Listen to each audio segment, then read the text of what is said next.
மணிபுரி என்ற ஒரு நாடு இருந்தது. அந்த நாட்டினுடைய செல்வ வளங்கள் அந்த நாட்டு சேனாதிபதியுடைய கண்களை உறுத்தி கொண்டே இருந்தது. அவன் சூழ்ச்சி செய்து நாட்டை அடைய திட்டம் தீட்டினான். அதன்படி நாட்டினுடைய அரசருக்கு குடிப்பழக்கத்தையும் கற்றுக் கொடுத்தான். மெல்ல மெல்ல அவரை மதுவுக்கு அடிமையாக்கினான். இப்பொழுது அரசர் நாட்டு நடப்பு என்னவென்றே தெரியாமல் மதுவில் மூழ்கி அந்தப்புறமே கதி என்று கிடக்கிறார். அந்த நாட்டினுடைய அரசி விஜயா அவரை மிரட்டி தன்னுடைய ஆசைக்கு பணிய வைக்க பார்த்தான் சேனாதிபதி. மறைமுகமாக அவன் கொடுத்து வந்த தொல்லைகளை எல்லாம் தாங்க முடியாத ராணி நாட்டை விட்டே ஓடி எங்கோ மறைந்து கொண்டார். இப்பொழுது அரசி எங்கு இருக்கிறார் என்பதே யாருக்கும் தெரியாததாக இருக்கிறது. மணிபுரி நாடு எந்த பாதுகாப்புமற்ற சூழ்நிலையில் தத்தளித்து கொண்டிருந்தது.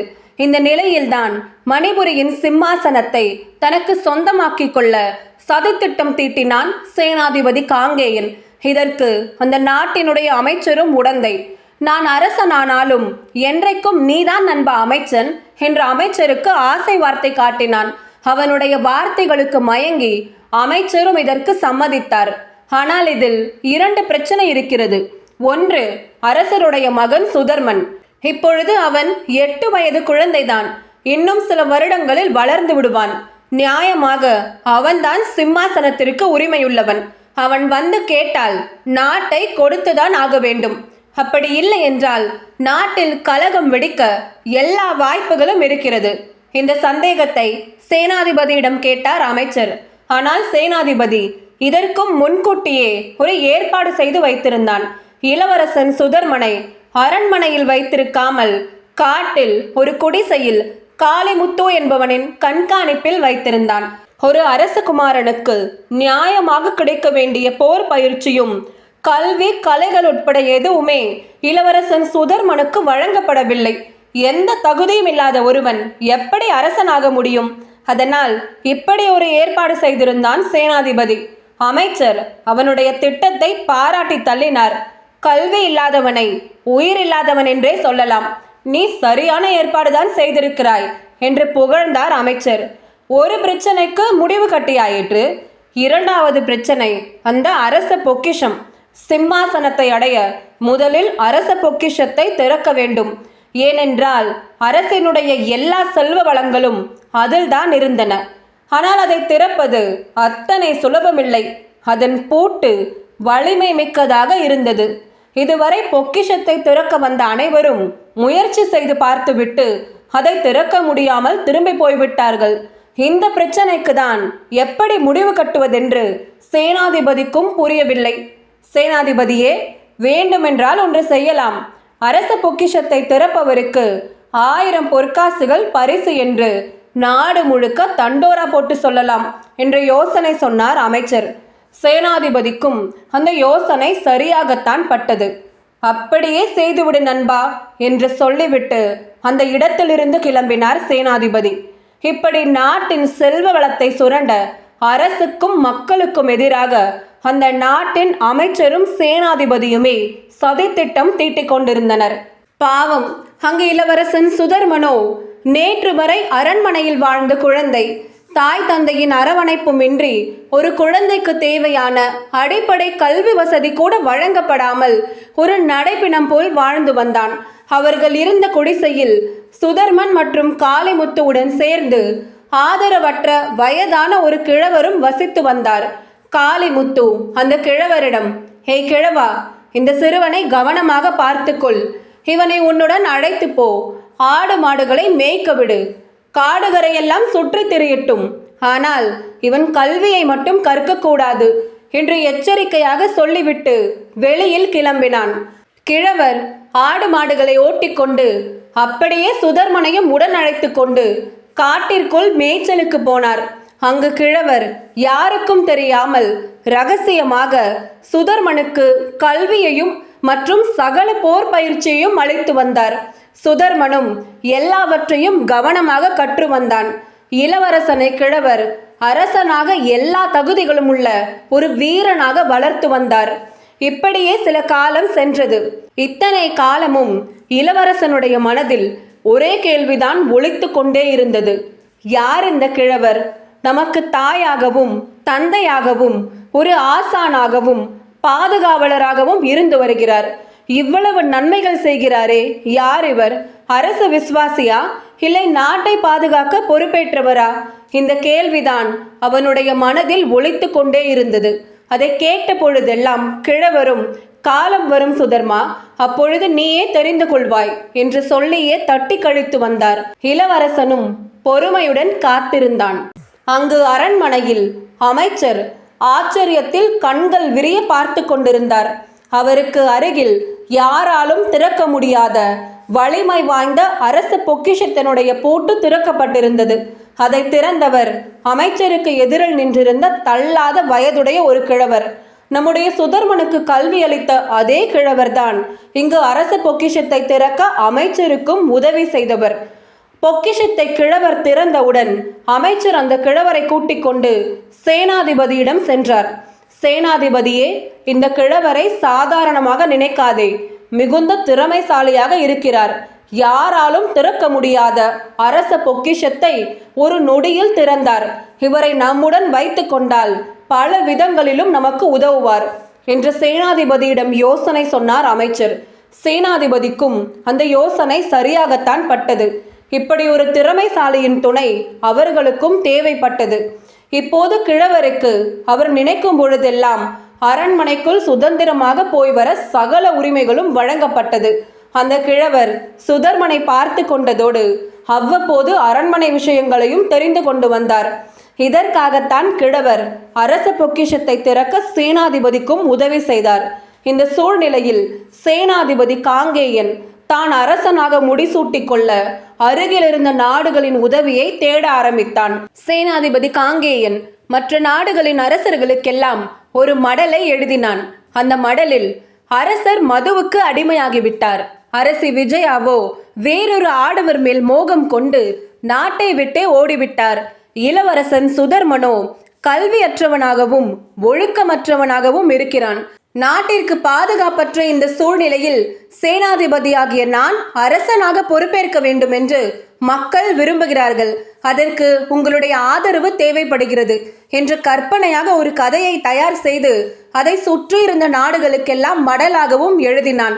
மேலும் தனக்கு முடிசூட்டி வைக்க அரசர்கள் மணிபுரிக்கு வருகை தர வேண்டும் என்று குறிப்பிட்டு எழுதியிருந்தான். அவனுடைய அழைப்பை ஏற்று அனைத்து நாட்டு அரசர்களும் மணிபுரி நாட்டிற்கு வருகை தந்தனர். வந்திருந்த அரசர்களை எல்லாம் கண்டவுடன் சேனாதிபதியின் முகம் மகிழ்ச்சியால் மலர்ந்தது. அவர்கள் கரங்களால் மகுடம் சூட்டிக் கொண்டு சிம்மாசனத்தில் அமரும் நேரத்தை அவன் பல விதங்களில் கற்பனை செய்து கொண்டிருந்தான். ஆனால் அவனுடைய கற்பனையில் இடியும் ஆசையில் மண்ணும் தான் விழுந்தது. பொய்யாக அவன் எழுதிய மடலை நம்பி ஏமாந்து போய் மற்ற அரசர்கள் எல்லாம் சேர்ந்து கொண்டு மகுடத்தை தூக்கி அவன் தலையில் சூட்டி விடுவார்கள் என்று அவன் கட்டிய கற்பனை கோட்டை ஒரு நொடியில் தகர்ந்து விழுந்தது. அங்கு வந்திருந்த அரசர்களுக்கு விஜயராணி தனியாக ஒரு மடல் எழுதியிருந்தார். அந்த மடலில் சேனாதிபதி அரசருக்கு குடிப்பழக்கத்தை பழக்கியது முதல் சுதர்மனை முட்டாளாக வளர்க்க சதித்திட்டம் தீட்டியது வரை எல்லாவற்றையும் தெளிவாக எழுதியிருந்தார். மேலும் சுதர்மன் புத்தி கூர்மையுடன் விளங்குவதையும் மடலில் குறிப்பிட்டு எழுதியிருந்தார். அதனால் அந்த அரசர்கள் எல்லாம் சேர்ந்து கொண்டு சேனாதிபதியை எச்சரிக்கும் தொனியில் பேசினார்கள். சேனாதிபதியே, உன்மேல் சாட்டப்பட்ட குற்றங்களுக்கு நீ சரியான பதில் தர வேண்டும். அப்படி இல்லை என்றால் உன்னுடைய தலைக்கு நிச்சயம் நாங்கள் பொறுப்பில்லை என்று எச்சரித்தார்கள். அவர்களை எல்லாம் சமாதானப்படுத்தி அரண்மனையில் தங்க வைத்தான் சேனாதிபதி. அன்று நடந்த ஏமாற்றத்தால் நொந்து போய் உட்கார்ந்து கொண்டிருந்தான். அவனுடைய உள்ளத்துக்குள் ஒரு எரிமலையே வெடித்து கொண்டிருந்தது. விஜயராணி இப்படி ஒரு செயலை செய்வார் என்று அவன் துளியும் எதிர்பார்க்கவில்லை. இது நாள் வரை விஜயராணியை ஒரு சாதாரண பெண் தானே என்று துச்சமாக நினைத்து கொண்டிருந்தான். ஆனால் விஜயராணி புத்தி கூர்மையுள்ள, திறமைசாலியும் மற்றும் தைரியசாலியுமான பெண். விஜயராணியை பற்றி அமைச்சர் இதற்கு முன்பு எச்சரித்த பொழுதெல்லாம் அவன் விஜயராணியை ஒரு பொருட்டாகவே நினைக்கவில்லை. ஆனால் விஜயராணி இப்படி சாதுரியமாக காய் நகர்த்தி தன்னுடைய சதியை முறியடித்ததை அவனால் நம்ப முடியவில்லை. மேலும் இளவரசனுக்கு வேறு கல்வி அறிவு வந்துவிட்டதென்று அரசர்கள் பேசிக்கொண்டார்கள். ஆந்தை அலரும் அந்த காட்டில் இளவரசனுக்கு யார் கல்வி அளித்திருப்பார்? இதை அறிந்து கொள்ள சேனாதிபதியும் அமைச்சரும் சுதர்மன் இருந்த இடத்திற்கு போனார்கள். அங்கு கிழவர் சுதர்மனுக்கு வாள் பயிற்சியை அளித்துக் கொண்டிருந்தார். இதை பார்த்த சேனாதிபதி அதிர்ந்து போனான். அரண்மனையில் பூட்டை திறக்க உதவிய கிழவர் தானே இவர், இப்படி நம்ப வைத்து நம்மை ஏமாற்றி விட்டாரே என்று கோபத்தின் உச்சிக்கே போய்விட்டான். உரையில் இருந்த வாளை உருவிக்கொண்டு சுதர்மனை நோக்கி ஓடினான். அடே சுதர்மா, நாட்டை ஆள வேண்டுமா உனக்கு? உன்னுடைய நாடு சுடுகாடுதான், அங்கு போய் ஆட்சி செய் என்று கூவிக்கொண்டு சுதர்மனை நோக்கி தன்னுடைய வாளை ஓங்கினார். கிழவர் அவனுடைய வாளை துண்டித்து சேனாதிபதியின் மார்புக்கு நேராக தன்னுடைய வாளை குறிபார்த்தார். நீ உருவிய வாள் தரையில் கிடக்கிறது, என்னுடைய வாள் உன் கழுத்தில் இருக்கிறது. துணிவிருந்தால் எதிர்த்து போரிடு, இல்லை என்றால் உயிருக்கு பயந்து ஓடிவிடு என்று கர்ஜித்தார் கிழவர்.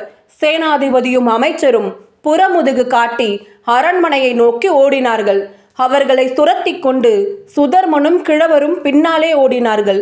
அங்கு இருந்த அரசர்களிடம் அடைக்கலம் புகுந்தான் சேனாதிபதி. அங்கிருந்த அனைவரும் சுதர்மனையும் கிழவரையும் கேள்விக்குறியோடு பார்த்தார்கள்.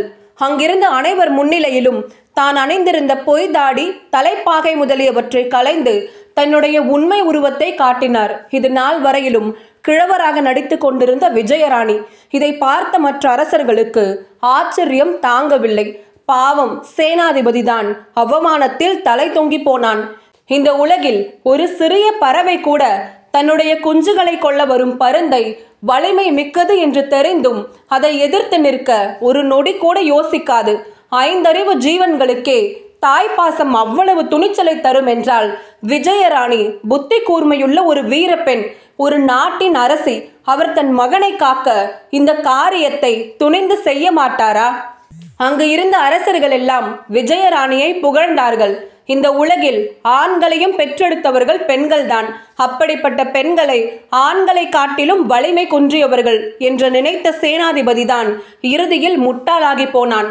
அங்கிருந்த அரசர்கள் எல்லாம் சுதர்மனை அரசனாக்க முழு சம்மதம் தெரிவித்தனர். ஆனால் சுதர்மனோ நாட்டை குடியரசாக மாற்ற வேண்டும் என்று விரும்பினான்.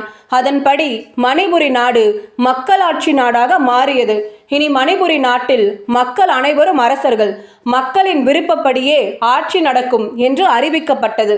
இத்துடன் இந்த கதை முடிவடைகிறது. வீரத்தாய் என்ற இந்த கதை பாவேந்தர் பாரதிதாசனாரால் 1938 இயற்றப்பட்டது. அன்றைய இந்தியாவின் முன்னேற்றத்திற்கு மக்களாட்சியின் அவசியத்தையும் பெண்கள் கல்வி கற்பதன் முக்கியத்துவத்தையும் உணர்த்த விரும்பிய பாவேந்தர் பல கவிதை நாடகங்களை இயற்றினார். அப்படி ஒரு கவிதை நாடகம்தான் இந்த வீரத்தாய்.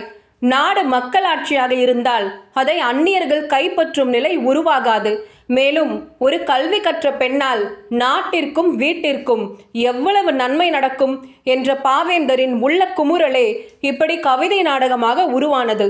இந்த உலகில் ஆண்களையும் பெற்றெடுத்தவர்கள் பெண்கள்தான் என்பது எவ்வளவு உண்மையோ அவ்வளவு உண்மை. அந்த பெண்கள் இன்னமும் தங்களுடைய வலிமையை உணரவில்லை என்பது. பெண்கள் காலம் காலமாக ஆண்களுக்காக வாழ பழக்கப்படுத்தப்பட்டு விட்டார்கள். இன்றைக்கு பெண்கள் பல துறைகளிலும் சாதிப்பதை நம்மால் பார்க்க முடிகிறது. அப்படிப்பட்ட பெண்கள் சாதிப்பதற்கு முட்டுக்கட்டையாக இருப்பது சமுதாயத்தின் பிற்படுத்தப்பட்ட கருத்துக்கள் மட்டுமல்ல, அதைவிடவும் ஆபத்தானது இன்றைக்கு பரப்பப்படும் போலி ஃபெமினிச கருத்துக்கள். அவற்றிடமிருந்து எச்சரிக்கையாக இருக்க இது போன்ற கதைகள் நமக்கு அவசியம் தேவை. இந்த கதையில் இடம்பெறும் விஜயராணியைப் போலவே நாட்டில் உள்ள எல்லா பெண்களும் இருக்க வேண்டும் என்பது பாவேந்தரின் விருப்பம். இந்த கதையை கேட்கும் உங்கள் விருப்பமும் அதுவாகத்தான் இருக்கும் என்று நம்புகிறேன். மற்றும் ஒரு நல்ல கதையுடன் உங்களை சந்திக்கிறேன். நன்றி.